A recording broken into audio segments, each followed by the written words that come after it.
However, understand, all COVID did was highlight the disparity. We already knew it was there, but it made it so abundantly clear that it was impossible to ignore. This is Blair Durham with Black Wall Street Today, your media hub for all things Black entrepreneurship, politics, news, and events in Hampton Roads and beyond. Hey, would you like to be a guest on Black Wall Street Today with Blair Durham? The link is in the show notes. And now, here's your host, Blair Durham. Welcome to this 123rd edition of Black Wall Street Today with Blair Durham. So excited to share with you all. But before we get there, today's show is sponsored by the COO team, as well as Milestone Mental Health Agency and Apex Financial Group of Virginia. Also thankful to our top sponsors, Bank of America, Starbucks, Cox Communications, Centera, as well as Coca-Cola for your generous sponsorship. Jumping right into today's program, we have two awesome entrepreneurs joining us. They are entrepreneurs and side hustlers. The first of which is actually Mr. Marcus Calabrese, known as a political operative, a public relations consultant. To his credit, Councilwoman Shannon Kane, as well as Councilman Michael Berlucci, Mayor Bobby Dyer with the City of Virginia Beach, with the City of Newport News, Patricia Woodbury, as well as Commissioner of the Revenue, Tiffany Boyle. Marcus Calabrese has also been instrumental as really the driving force behind the Virginia Minority Business Commission, first of its kind here in the state of Virginia. And he sits on several relevant boards for Hampton Roads, including the Food Bank, as well as Susan G. Komen and Black Brand, Hampton Roads Regional Black Chamber of Commerce. So we're excited to talk today with Marcus, who has some interesting ideas about what takes place in the political landscape that he wishes to share. So Marcus, good to see you kind of on this side of the mic. How are you? Good, how are you? I'm used to scheduling other people to come and talk to you. Exactly. That was kind of our space for a while, but I was grateful that you sent over these ideas. I think it's certainly a relevant conversation that needs to be had. So maybe you could just speak to kind of your impetus. What kind of pushed you over to say, you know what, I need to get behind the mic. I need to share.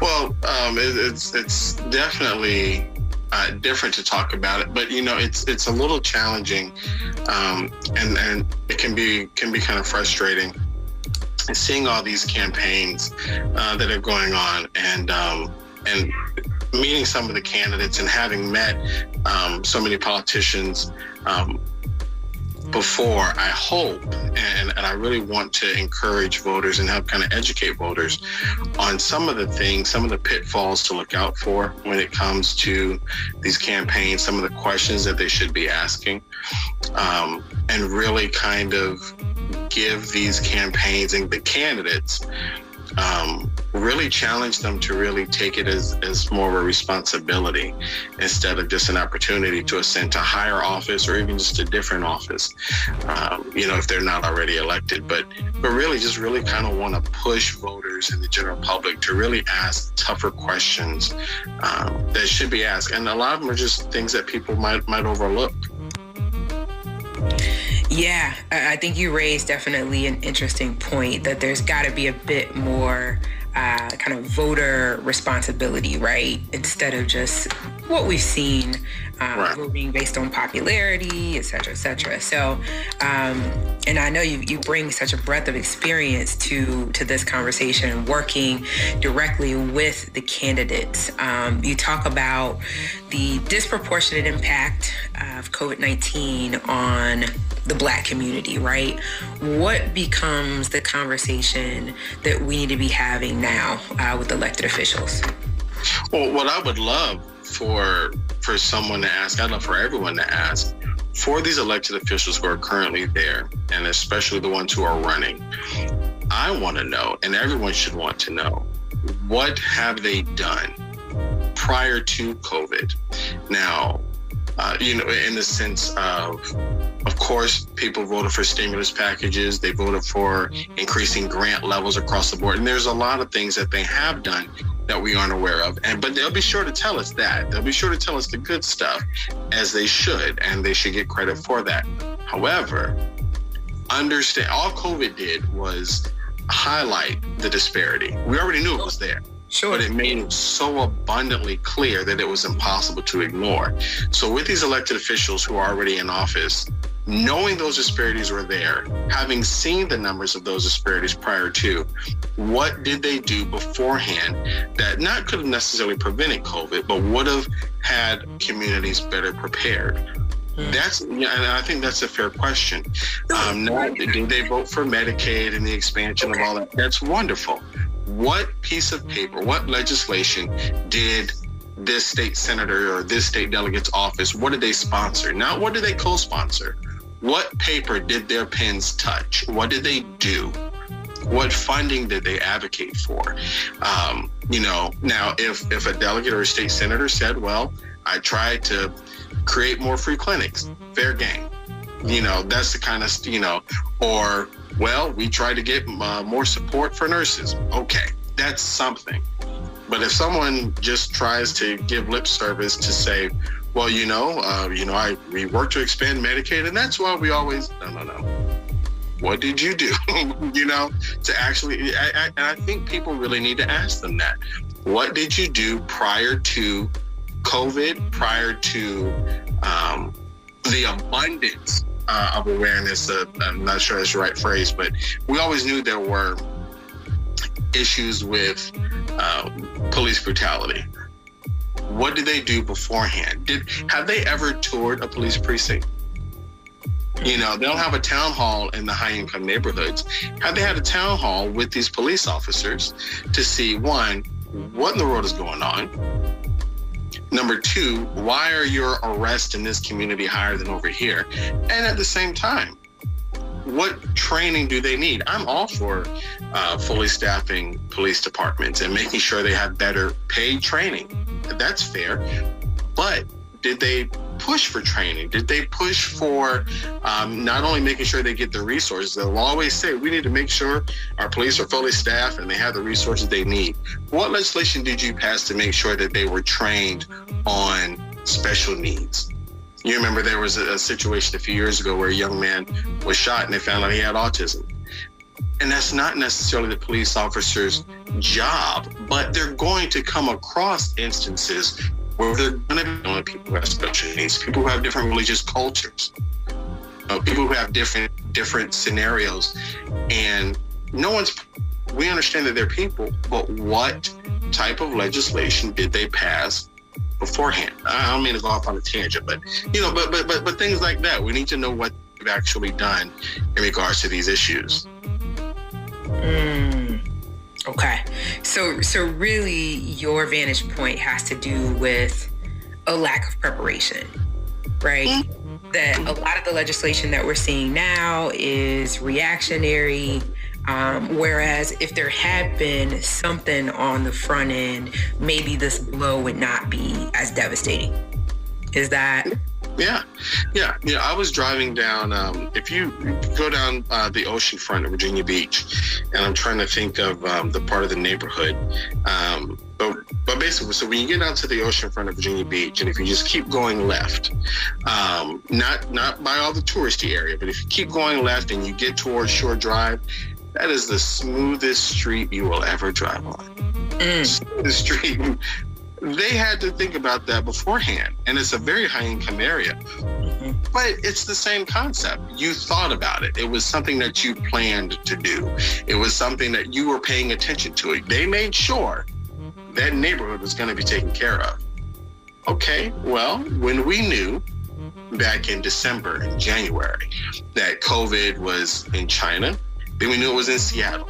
Then we knew it was in New York. So we knew inevitably it was going to be, it was going to be something. We didn't know how big it was, but planning, basic, simple planning.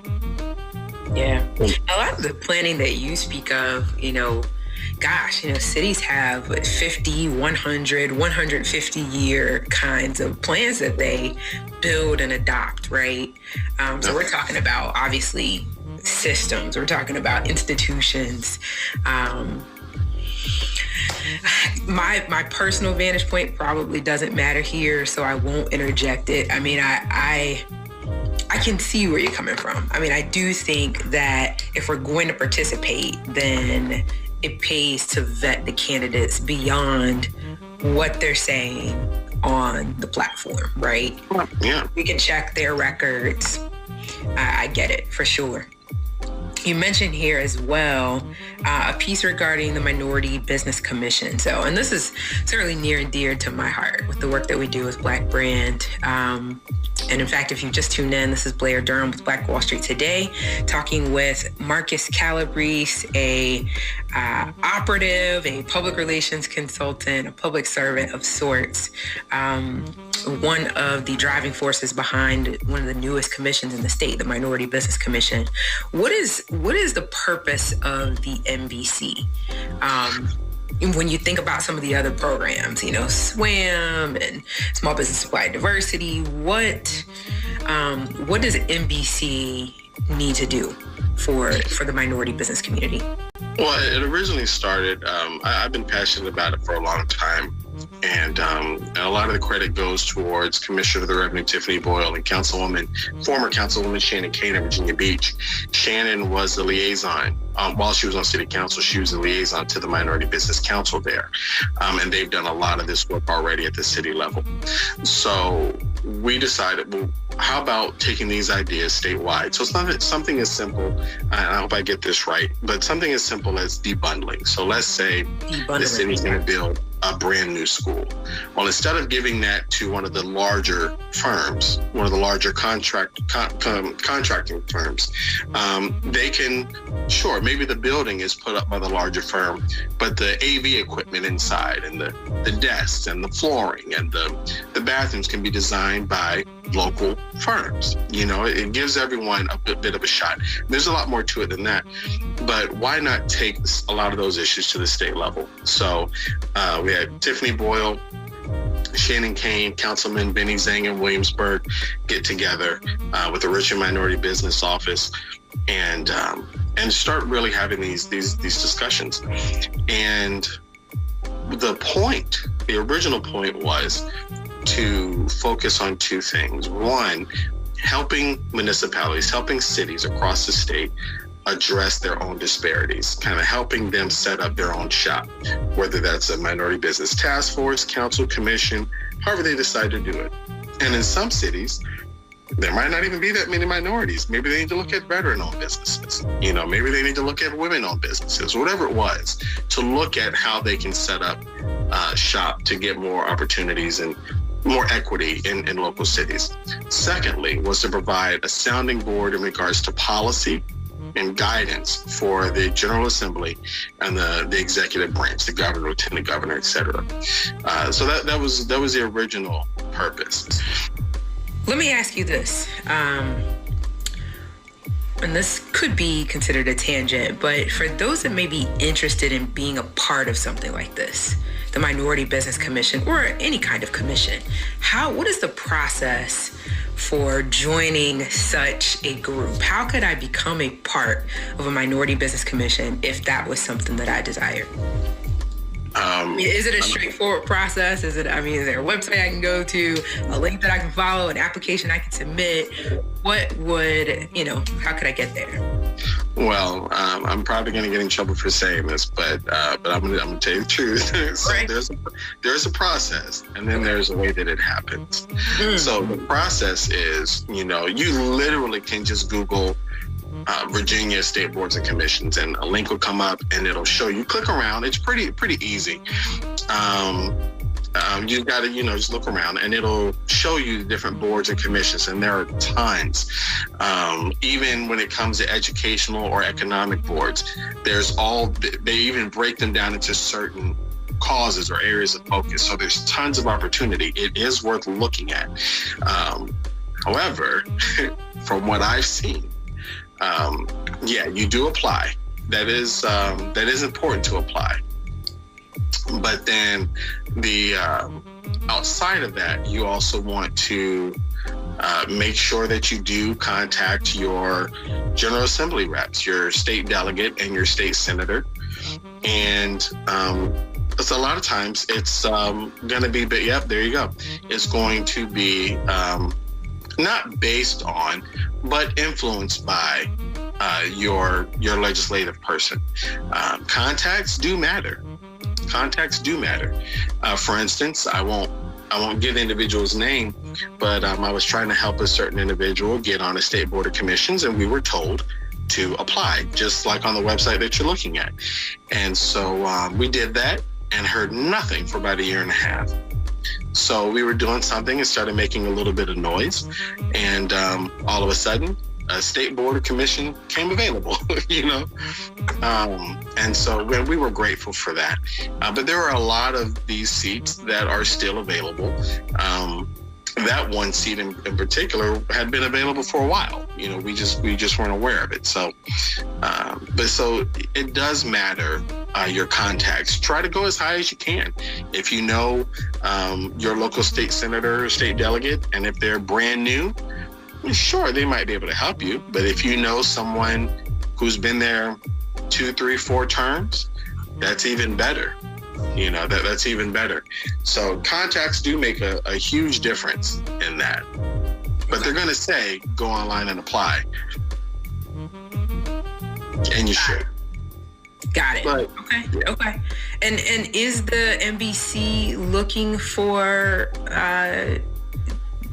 any particular skill set or? All of the appointments are done. Okay. All the appointments are done. I will say that the cause itself. And actually, let me pause there. Yeah. I've got oh my gosh, a bundle of other questions here that I know you wanted to talk through. We've got about 4 minutes to do it. So if you're interested in NBC, you can reach out to Marcus directly. Marcus, drop your contact information. I'll make sure I share that again later in the show. Questions like, how are campaigns staffed and where do these people come from? Yeah.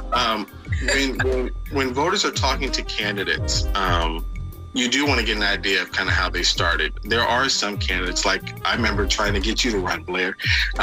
Sometimes good candidates do come from the community. That is common. What is more common and more likely is when the party apparatuses themselves will select a candidate. For instance, Tiffany Boyle, Commissioner of the Revenue, came from the community, tremendously underestimated. They truly underestimated her. Truly. Today, she's a Commissioner of the Revenue. So that can happen. David Nygaard in Virginia Beach, tremendously underestimated. And there is a lot of story there. We know that, but there's even more. Because originally we started running for Congress. We were not the chosen one for that, but we made some good inroads, and some things happened that were unfortunate. We asked 2 other questions in the 3 minutes we have left, and we'll have to schedule some more time to talk because this is very interesting. Is bipartisanship real? And then where does the money come from that impacts the races? And are you allowed to disclose these matters? I'm not going to disclose everything. Okay. Because I'm not going to try to talk myself out of contract. But I know, that's what I'm thinking. Wow, you wrote these questions. Okay. Yeah, but if anyone ever sees me working with a candidate, please know that is who I truly believe in for the right reasons. The money and a lot of the staff come from the same people. There are certain establishments, political establishment, business establishment. There's some at the very top, and that's who people usually and typically are very cautious about. And they raise red flags. Sometimes that's fair, sometimes it's not. I have seen that there are other, and people will call them establishment or developers. There are other business owners who are very involved and very invested, who do care. And those are the ones that you really want support from.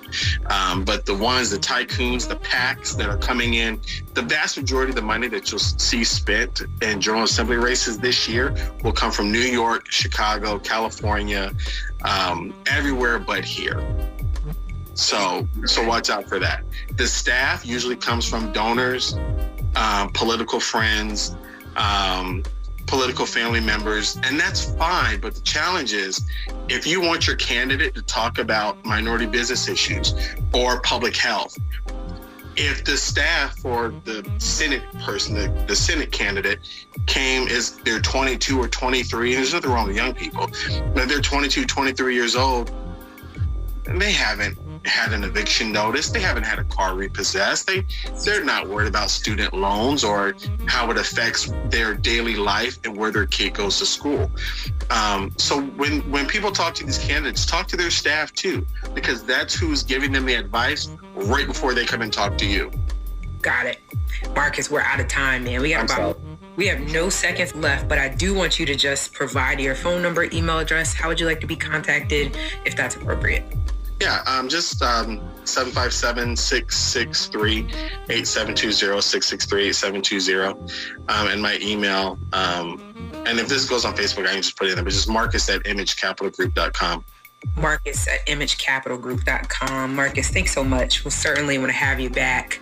Maybe next quarter we can get through more of these things. I think this is an important conversation. Save the date for HR RealCon 2021. It is our 5th annual real estate readiness event. Why do we focus on real estate? It's an incredible way to build that wealth portfolio. This year, our event is in partnership with VHCDC. There are pieces on first-time home ownership, commercial real estate, flipping properties, wholesaling properties. Again, a free event. You can register blackbrand.biz. Hey, this is Seiko, DJ Seiko Varner, but you also know me as your favorite private money broker. So make sure you sign up for HR RealCon 2021. You definitely want to check out the workshops that I'm doing. Wholesaling and private money. Yes, make sure you register for HR RealCon today. Again, a free event. You can register blackbrand.biz. Stay locked in.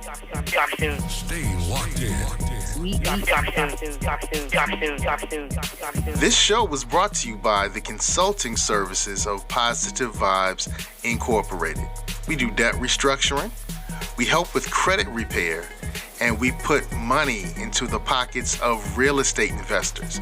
If you're a real estate investor, get in contact with us. If you need debt restructuring or credit repair, get in contact with us. 757-932-0177, 757-932-0177.